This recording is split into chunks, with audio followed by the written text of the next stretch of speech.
Different ಆಗಿ ಏನಾದರೂ ಒಂದು ಟಿಫನ್ ರೆಸಿಪಿ ಮಾಡಬೇಕು ಅಂತ ಅಂದ್ರೆ ಈ ರೆಸಿಪಿನ ಒಮ್ಮೆ ಟ್ರೈ ಮಾಡಿ, ತುಂಬಾ ರುಚಿಯಾಗಿರುತ್ತೆ. ನೀವಿನ್ನು ನನ್ನ ಚಾನಲ್ನ ಸಬ್ಸ್ಕ್ರೈಬ್ ಮಾಡ್ಕೊಂಡಿಲ್ಲ ಅಂತಂದ್ರೆ ಇವಾಗಲೇ ಮಾಡ್ಕೊಂಡು ಪಕ್ಕದಲ್ಲಿರುವಂತ ಬೆಲ್ ಐಕನ್ನ ಪ್ರೆಸ್ ಮಾಡಿ. ನಾನು ಯಾವುದೇ ತರ ಹೊಸ ವಿಡಿಯೋ ಹಾಕಿದ್ರು ನಿಮ್ಗೆ ಮೊದಲು ಸಿಗುತ್ತೆ, ಮಿಸ್ ಮಾಡ್ಕೋಬೇಡಿ.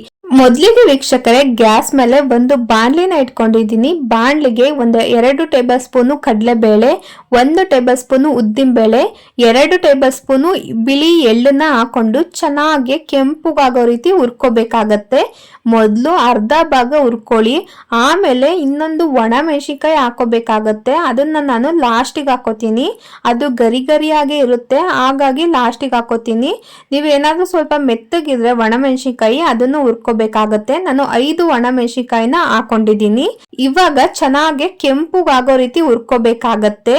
ಈ ರೀತಿ ಕೆಂಪುಗಾಗಿದ್ದಾದ್ಮೇಲೆ ಒಂದು ಸ್ವಲ್ಪ ಅರ್ಧ ಹೋಳಲ್ಲಿ ಒಂದು ಅರ್ಧ ಕಾಯಿ ಪೀಸ್ಗಳನ್ನ ಹಾಕೋತಾ ಇದ್ದೀನಿ. ನಾನು ಇಲ್ಲಿ ತಗೊಂಡಿರೋಂಥ ಕ್ವಾಂಟಿಟಿ ಒಂದು 5 ಜನಕ್ಕೆ ಆಗುವಷ್ಟು. ಇದನ್ನ ತಣ್ಣಗಾಗಕ್ಕೆ ಬಿಟ್ಬಿಟ್ಟು ಜಾರಿಗೆ ಹಾಕೊಂಡಿದ್ದೀನಿ.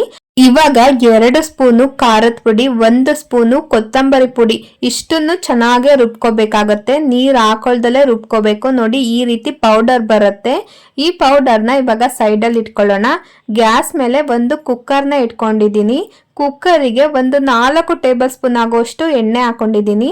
ಎಣ್ಣೆ ಚೆನ್ನಾಗಿ ಕಾದಿದ್ದಾದ್ಮೇಲೆ ಒಂದು ಪಲಾವ್ ಎಲೆ, ಚಕ್ಕೆ, ಒಂದು ಪಲಾವ್ ಕಾಯಿನ ಹಾಕೋತಾ ಇದ್ದೀನಿ. ಹಾಗೇನೆ 1 ಟೇಬಲ್ ಸ್ಪೂನ್ ಆಗುವಷ್ಟು ಜೀರಿಗೆ ಹಾಕೊಂಡು ಚೆನ್ನಾಗಿ ಫ್ರೈ ಮಾಡ್ಕೊಳ್ಳಿ. ಹಾಗೇನೆ ಒಂದು ಕೆಂಪು ಮೆಣಸಿನ್ಕಾಯಿನ ಹಾಕೋತಾ ಇದ್ದೀನಿ. ಇಷ್ಟನ್ನು ಚೆನ್ನಾಗಿ ಫ್ರೈ ಮಾಡ್ಕೊಂಡಿದ್ದಾದ್ಮೇಲೆ 2 ಈರುಳ್ಳಿನ ಉದ್ದುದ್ದಕ್ಕೆ ಸಣ್ಣಗೆ ಹೆಚ್ಚಿಬಿಟ್ಟು ಹಾಕೋತಾ ಇದ್ದೀನಿ. ನೀಟಾಗಿ ಚೆನ್ನಾಗಿ ಫ್ರೈ ಮಾಡ್ಕೋಬೇಕಾಗತ್ತೆ. ಬ್ರೌನ್ ಕಲರ್ ಬರಬೇಕು, ಹಸಿ ವಾಸನೆ ಎಲ್ಲ ಹೋಗಿ ಚೆನ್ನಾಗಿ ಘಮ ಬರಬೇಕು, ಅಲ್ಲಿವರೆಗೂ ಚೆನ್ನಾಗಿ ಫ್ರೈ ಮಾಡ್ಕೊಳ್ಳಿ. ಈರುಳ್ಳಿ ಚೆನ್ನಾಗಿ ಫ್ರೈ ಮಾಡಿದಷ್ಟು ಟಿಫನ್ನು ತುಂಬ ರುಚಿಯಾಗಿ ಬರುತ್ತೆ. ಇವಾಗ 2 ಟೇಬಲ್ ಸ್ಪೂನ್ ಆಗುವಷ್ಟು ಶುಂಠಿ ಬೆಳ್ಳುಳ್ಳಿ ಪೇಸ್ಟನ್ನ ಹಾಕೋತಾ ಇದ್ದೀನಿ. ನಾನು ಮನೆಯಲ್ಲೇ ಮಾಡಿರೋಂಥ ಪೇಸ್ಟನ್ನ ಹಾಕೋತಾ ಇದ್ದೀನಿ. ನೀವು ಕೂಡ ಮನೆಯಲ್ಲೇ ಮಾಡಿಕೊಂಡು ಹಾಕ್ಕೊಳ್ಳಿ. ಅದರ ಅಂಗಡಿಯಿಂದ ತರ ಅಂಥದ್ದು ಅಷ್ಟೊಂದು ಚೆನ್ನಾಗಿರೋದಿಲ್ಲ, ಅದಕ್ಕೋಸ್ಕರ. ಹಾಗೆಯೇ ಇವಾಗ ಚೆನ್ನಾಗಿ ಫ್ರೈ ಆಗಿದ್ದಾದ್ಮೇಲೆ 1 ಟೊಮೊಟೊ ಹಣ್ಣನ್ನ ಹಾಕೋತಾ ಇದ್ದೀನಿ. ಈ ರೀತಿ ಉದ್ದುದ್ದನೆಗೆ ಕಟ್ ಮಾಡ್ಕೊಂಡೆ ಹಾಕೊಳ್ಳಿ, ತುಂಬ ಚೆನ್ನಾಗಿರುತ್ತೆ. ತಿನ್ಬೇಕಾದ್ರೂ ಅಷ್ಟೇ ಬಾಯಿಗೆ ತುಂಬ ಚೆನ್ನಾಗಿ ಸಿಗುತ್ತೆ. ನೋಡಿ, ಈ ರೀತಿ ಚೆನ್ನಾಗಿ ಫ್ರೈ ಆಗಿದ್ದಾದ್ಮೇಲೆ ಟೊಮೊಟೊನು ಕೂಡ ಇವಾಗ ಅರ್ಧ ಟೇಬಲ್ ಸ್ಪೂನು ಅರಿಶಿನ, ರುಚಿಗೆ ತಕ್ಕಷ್ಟು ಉಪ್ಪನ್ನ ಹಾಕೊಂಡು ಚೆನ್ನಾಗಿ ಮಿಕ್ಸ್ ಮಾಡ್ಕೊಳ್ಳಿ. ನೀಟಾಗಿ ಮಿಕ್ಸ್ ಮಾಡ್ಕೊಂಡಿದ್ದಾದ್ಮೇಲೆ ನಾವು ರುಬ್ಬಿ ಇಟ್ಕೊಂಡಿದ್ವಲ್ಲ ಪೌಡರ್ನ, ಅದನ್ನ ಇವಾಗ ಹಾಕೊಳ್ಳೋಣ. ಹಾಕೊಂಡ್ಬಿಟ್ಟು ಅದನ್ನು ಕೂಡ ಚೆನ್ನಾಗಿ ಮಿಕ್ಸ್ ಮಾಡ್ಕೊಬಿಟ್ಟು ಒಂದು 30 ಸೆಕೆಂಡ್ಸ್ ನೀಟಾಗಿ ಸಣ್ಣ ಉರಿನಲ್ಲಿ ಬೇಯಿಸ್ಕೊಳ್ಳಿ. ಜಾಸ್ತಿ ಉರಿ ಇಡೋದಕ್ಕೆ ಹೋಗ್ಬೇಡಿ, ಗ್ಯಾಸ್ನ ಸಣ್ಣ ಉರಿನಲ್ಲೇ ಇಟ್ಬಿಟ್ಟು ಬೇಯಿಸ್ಕೊಳ್ಳಿ. ಅವಾಗ ತುಂಬಾ ಚೆನ್ನಾಗಿ ಖಾರ ಇಟ್ಕೊಳ್ಳುತ್ತೆ. ಆಮೇಲೆ ಒಂದು ಸಣ್ಣ ಲೋಟದಲ್ಲಿ ನೀರು ಹಾಕೊಳ್ಳಿ. ನೀರು ಹಾಕೊಂಡು ನೀಟಾಗಿ ಮಸಾಲೆ ತರ ಮಾಡ್ಕೊಳ್ಳಿ. ಆ ಮಸಾಲೆನ ಒಂದು 2 ನಿಮಿಷ ನೀವು ಬೇಯಿಸ್ಕೋಬೇಕಾಗತ್ತೆ. ಈ ರೀತಿ ಮಸಾಲೆ ತರ ಮಾಡಿದ್ದಾದ್ಮೇಲೆ ಒಂದು 30 ಸೆಕೆಂಡ್ಸ್ ಬೇಯಿಸ್ಕೋಬೇಕು. ಆಮೇಲೆ ಸ್ವಲ್ಪ ನೀರ್ ಹಾಕೊಂಡು ಇದನ್ನ ಕುದಿಸ್ಕೋಬೇಕಾಗತ್ತೆ. 1 ಕುದಿ ಬರೋವರೆಗೂ ಚೆನ್ನಾಗಿ ಕುದಿಸ್ಕೊಳ್ಳಿ. ಯಾಕಂದ್ರೆ ಅವಾಗ ಉಪ್ಪು ಖಾರ ಎಲ್ಲ ಚೆನ್ನಾಗಿ ಉದ್ದಿ ನೀಟಾಗಿ ಗ್ರೇವಿ ತರ ಆಗಿರುತ್ತೆ. ಹಾಗಾಗಿ ಇವಾಗ ನಾನು ಅಕ್ಕಿನ ಹಾಕೋತಿದ್ದೀನಿ. ಒಂದೇ ಕುದಿದ್ರೆ ಸಾಕು, ತುಂಬಾ ಚೆನ್ನಾಗಿರುತ್ತೆ. ನಾವು ಮಸಾಲೆ ಎಲ್ಲ ಹುರಿದ್ಬಿಟ್ಟು ಮಾಡಿರೋದಲ್ವಾ, ತುಂಬಾ ರುಚಿಯಾಗಿ ಬರುತ್ತೆ. ನಾನಿಲ್ಲಿ ಸೋನಾ ಮಸೂರಿ ಅಕ್ಕಿನ ಬಳಸ್ಕೊತಾ ಇದ್ದೀನಿ. ನಿಮ್ಮನೇಲಿ ಯಾವ ಅಕ್ಕಿ ಇದೆಯೋ ಆ ಅಕ್ಕಿ ಹಾಕೋಬಹುದು. ಬೇಕಾದ್ರೆ ನೀವು ಸೊಸೈಟಿ ಅಕ್ಕಿ ಕೂಡ ಬಳಸ್ಬೋದು, ಅದು ಬಾತ್ ತರ ತುಂಬಾ ಚೆನ್ನಾಗಿ ಬರುತ್ತೆ. ಈ ಮಸಾಲೆಗೆ ಯಾವ ತರ ಅಕ್ಕಿ ಹಾಕಿದ್ರು ಮೆತ್ತಗಾದು ತೆಳ್ಳಗಾದು ತುಂಬಾ ರುಚಿಯಾಗಿರುತ್ತೆ. ಉಡುಡಿಯಾಗಿ ಬಂದ್ರೂ ಚೆನ್ನಾಗಿರುತ್ತೆ.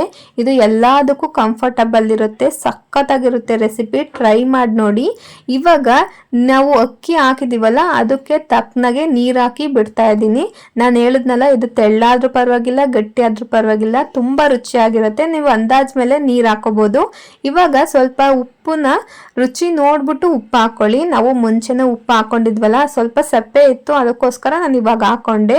ಇವಾಗ ಲಾಸ್ಟಿಗೆ ಸಣ್ಣದಾಗೆ ಕಟ್ ಮಾಡ್ಕೊಂಡಿರುವಂತ ಕೊತ್ತಂಬರಿ ಸೊಪ್ಪನ್ನ ಉದುರಿಸ್ಬಿಟ್ಟು ಕುಕ್ಕರ್ನ ಮುಚ್ಕೊಂಡು 1-2 ವಿಷಲ್ನ ಕೂಗಿಸ್ಬಿಟ್ರೆ ತುಂಬ ರುಚಿಯಾಗಿರುವಂಥ ರೆಸಿಪಿ ರೆಡಿಯಾಗಿ ಹೋಗುತ್ತೆ. ಇದಂತೂ ನೀವು ಟ್ರೈ ಮಾಡಲೇಬೇಕು. ಹೊಸ ರೆಸಿಪಿ ನಿಮ್ಮ ಮನೇಲಿ ಇರೋರಿಗೆಲ್ಲ ತುಂಬ ಇಷ್ಟ ಆಗುತ್ತೆ.